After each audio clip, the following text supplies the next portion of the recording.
In this lesson, we are going to learn about a subject-verb agreement. We shall start by knowing the meaning of the word verb and the meaning of the word verb and how the two agree to each other. So a verb is a doing word that shows action.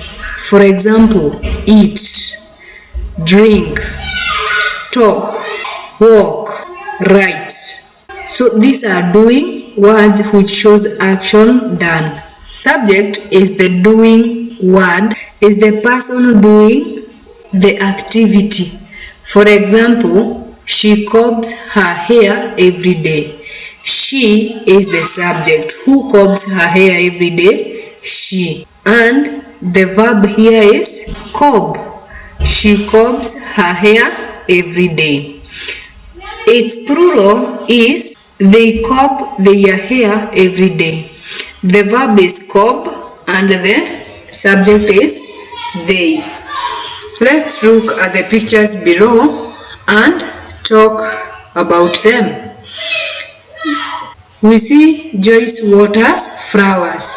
This is singular. Joyce is one. She waters flowers. Here, the second picture we are talking of two people watering flowers. Joyce and John water flowers. It is in plural.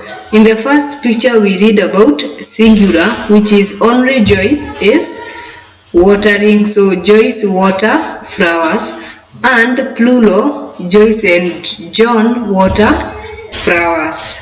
When we talk about singulars and plural, the difference is gotten when we realize that the subject is either one, two, or more.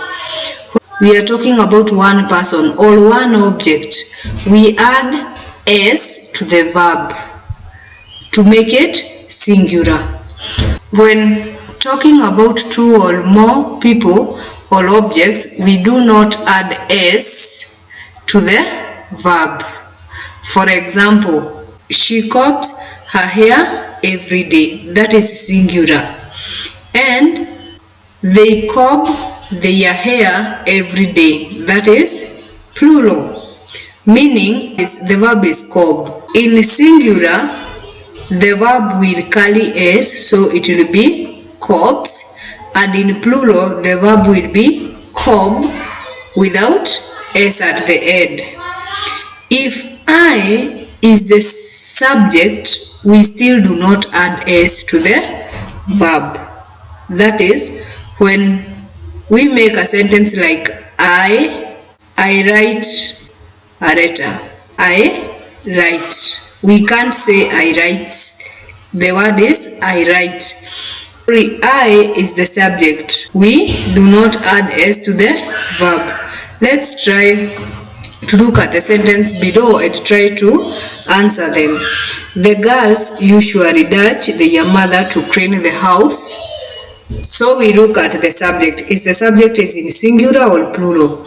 It is in plural. So we don't add s at the end of the verb. The girls usually help their mother to clean the house. Dave dashes his uniform every weekend. Dave is singular. That is one person called Dave. So Dave, it being singular, we add es at the end of the verb. It becomes Dave washes his uniform every weekend. I dash to school on foot. I is the subject, but it is the first person. So I go to school on foot. The pupils dash the compound clean.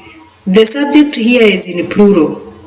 So it becomes the pupils keep the compound clean.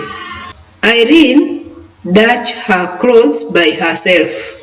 Eileen is one person. This is singular. So it becomes Irene irons her clothes by herself. I dash my hair before going to school. I do not carry S or do not add S to the verb, so I comb my hair before going to school. We dash desk in rows, so we arrange desk in rows. They dash goods in cash. They is a plural subject. This is plural. So they dash goods in cash. Buy or buys.